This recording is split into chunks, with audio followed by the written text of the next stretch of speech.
You know, that's another interesting question is why the Freddies? I mean, who is Freddie? And again, I don't have a background in airline industry.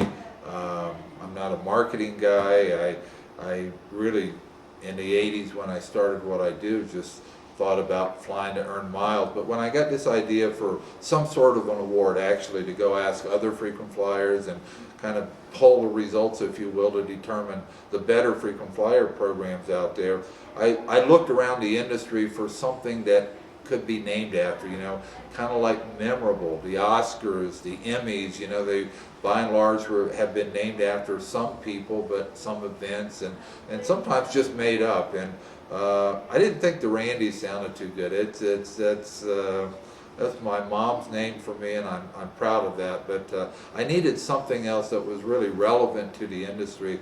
So I started to do research, and interestingly enough, when I started to do research, I had never heard of Freddie Laker. I mean, that was before my time, if you will, and I wasn't a big traveler when he had done his thing in the past, if you will, but started to do research, and you know, came across this Sir Freddie Laker character, if you will, and he was larger than life in his time.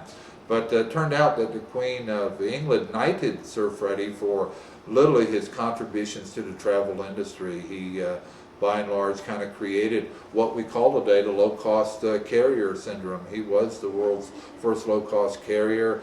He, with Laker SkyTrain, was the first to do low-cost flights across the Atlantic, and today people in the business like Sir Richard Branson of Virgin Atlantic Airways credits his start in the business to the mentoring and the legacy that Sir Freddie had. So did some more research and really felt comfortable that, you know, this guy's got a good rep in the industry. He's contributed quite a bit. He's considered really a person who kick-started many of the things that we almost take for granted today in certain parts of the industry. So I decided to name it after Freddie Laker, if you will. Kind of liked the name, worked okay, it was safe. He had a rich history of contributions to the industry, and he was fairly well known, not to me at the time, but fairly well known among the real airline industry, if you will.